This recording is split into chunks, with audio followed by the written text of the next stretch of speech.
Vincent, Jonathan. C'est plus vendredi au coup.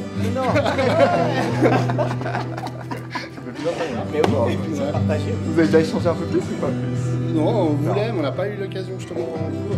Ouais. Moi j'écris un peu au fur et à mesure s'il y a des choses qui me titillent puis j'ai envie de vous entendre plus. Je lance un petit papier. Glisse les petits papiers sur la table. Très bien. Vous attendez, Des vous descriptions. lisez ça. Le métier d'assistant social, c'est un métier où on est en même temps généraliste, où on est en même temps spécialiste en fait. Dans la même journée, on peut se poser des questions sur ces grands principes qui tournent autour du travail social, ces principes de subsidiarité. Exactement. Et en même temps, il faut connaître les spécificités C'est clair. de différentes prestations, les spécificités de différents domaines, les spécificités des personnes aussi, des situations dans lesquelles auxquelles ces personnes sont confrontées, les besoins. On peut être vraiment en perpétuelle négociation avec soi-même, déjà, avec le cadre, avec les personnes qu'on accompagne. Mais c'est vrai que c'est passionnant. Moi, en tout cas, c'est un métier que j'aime beaucoup. On le sent en tout cas en toi. Donc t'es assistant social? Oui. On y va? Je te fais le tour de la maison. Go. Je te propose qu'on commence par le fond. Je gère un centre Basseille, un centre d'accueil de jour dans le domaine des addictions et des précarités. Et ça, c'est la salle polyvalente. En fait, c'est une salle d'entretien. On fait une prise en charge globale extrêmement basse dans les seuils d'exigence, dans les seuils d'accès. Nous, le but, c'est de rentrer rapidement en contact avec les gens et pouvoir ventiler les prestations d'aide à la survie. Donc, on ne va pas trop se formaliser dans le papier, on va le faire après, voire pas du tout. Voilà. Ici, l'idée, c'est que les gens puissent bénéficier de 15 minutes de douche. C'est une des prestations qui tourne le plus ces temps. Donc là aussi, on envoie entre 5 et 8 machines par jour. Suivant comment les gens doivent se déshabiller ici, parce qu'ils n'ont que les habits qui sont sur eux. Donc nous, on a des habits pour faire des échanges, mais tu peux voir le corps. Tu peux aussi travailler sur des traces, des fois de violence ou de conso, puis essayer de comprendre un peu ce qui se passe. On va partir sur la salle de soins. On a de quoi faire de la bobologie. C'est comme une pharmacie à la maison. Un peu plus outillé, mais en fait, le but, c'est pas de devenir un hôpital. L'idée, c'est plutôt d'accompagner les gens à rentrer dans les vrais soins. Mais ça permet de faire des grosses détections ici, surtout pour des gens qui ont souvent beaucoup de résistance à aller se faire soigner. Tout ce qui est en lien avec le crack, l'injection, le sniff, la santé sexuelle. Ici, c'est un peu le poumon de la maison, avec il y a notre cuistot qui est là toujours un peu plus tôt avant nous. Il commence à préparer le repas du jour. Il a toujours la pression à midi. Il sait jamais combien de personnes on a.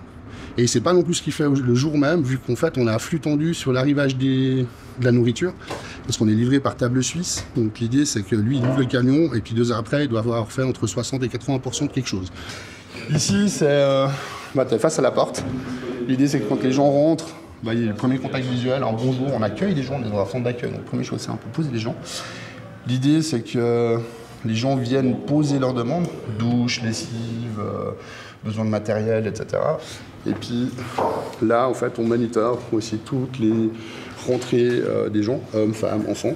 Puis on monitore aussi toutes les prestations. C'est vrai que nous, on est autant dans vraiment dans cette recherche de ce que j'appelle ce bénéfice social.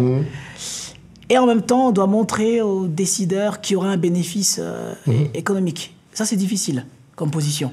Et puis, à quel prix ? Je dois produire une action sociale qui doit contribuer à la société, aux bénéficiaires. Ça ne doit pas coûter, même plus dans une efficacité, mais dans une efficience, faire plus avec moins.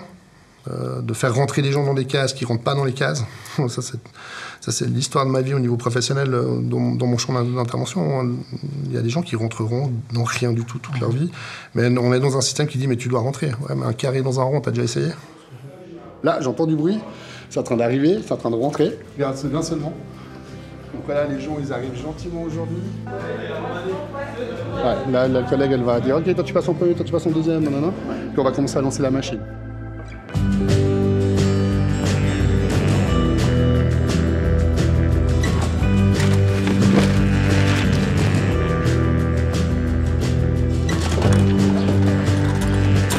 Est-ce que vous, du côté police, vous avez aussi un peu le sentiment qu'il y a quelque chose qui bougeait ou pas?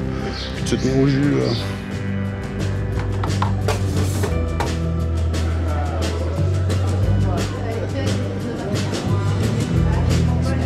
Le nettoyage du quartier ici à la place Robin.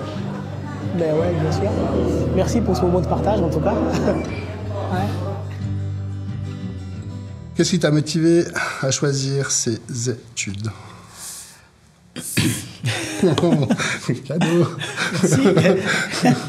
Alors moi, je suis arrivé en Suisse en 2006 et j'avais 13 ans, quelque chose comme ça. Donc j'ai fait 2 ans et demi, 3 ans d'école obligatoire et il fallait faire quelque chose. Voilà. Donc j'ai eu la chance et l'opportunité de faire un apprentissage de peintre en bâtiment. J'avais tout de suite compris que c'était pas du tout mon domaine.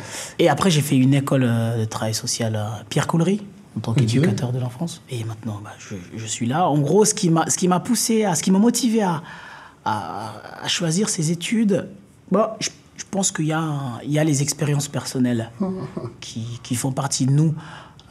J'avais bien aimé une question de la directrice. Est-ce que vous venez pas dans le travail social pour réparer vos blessures? Et je disais non, pas du tout. Pas du tout. Pour moi, c'est un moyen, ce que j'ai vécu est un moyen justement pour me dire, ok, je peux me projeter, je vais pas me mettre à la place de l'autre, c'est pas le but, mais effectivement, je peux me projeter et comprendre le minimum de ce que les gens vivent, des difficultés de ces personnes. Et c'est vraiment ça la première motivation pour moi. On a, je pense, à peu près le même parcours. Alors, j'ai pas le champ de la migration, mais ça résonne très fortement. J'ai fait un CFC d'électricien radio-tv, un métier qui n'existe absolument plus. Puis je me suis engagé dans le corps professionnel militaire en tant que militaire contractuel pendant de nombreuses années, presque 10 ans. Puis j'ai fait quelques pas de côté lors de mon service militaire, en gros, qui a un peu éveillé les autorités militaires en disant c'est vraiment bien ce que tu fais, mais peut-être qu'il faudrait repenser à un autre métier qui s'appelle travailleur social. Et du coup, j'ai écouté le chef, loyal, militaire armé, et puis je suis parti faire des stages. J'ai fait de l'immersion dans le champ dans un centre Basseuil, de l'hébergement dans une institution. J'ai découvert la psychiatrie, j'ai découvert des trucs improbables. J'étais fasciné. Déconcerté aussi. Puis avec effectivement une aisance dans la relation. Et puis, voilà. Alors je voyais le côté très facile d'aller vers les gens, d'être bien. Puis après, de l'autre côté, je me disais, ouais, mais formation, j'ai pas super bien fini l'école, j'ai cravaché pour avoir mon CFC. Et puis faire une formation. Puis on me disait, ouais, mais toi, faut que tu vises HES. Ouais, HES, ouais, bien sûr. Quand j'ai commencé à bosser, je me suis dit, tiens, je prends tous les numéros de mes modules. Puis je pourrais cocher, en fait, qu'est-ce qui m'a été donné à l'école pour dire est-ce que ça rentre pas, etc. Et je pense que quasiment 90% de ma formation rentre pleinement dans ceux-là.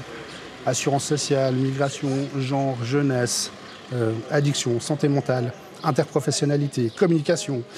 Alors qu'à l'école, des fois, quand je me dis on passe de ça à ça, mais c'est difficile en fait de faire les ponts, etc. Et en fait, quand tu l'articules sur le terrain, tu te rends compte, en tout cas dans ces lieux communautaires, au vu de l'hétérogénéité des publics, en fait, tu touches à tout. Oh.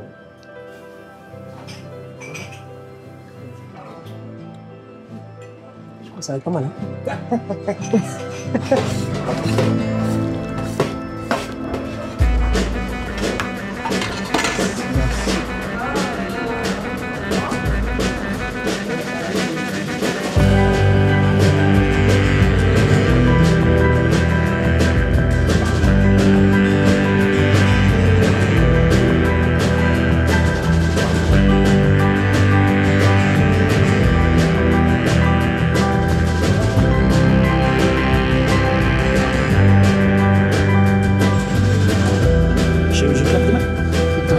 Fais-toi plaisir.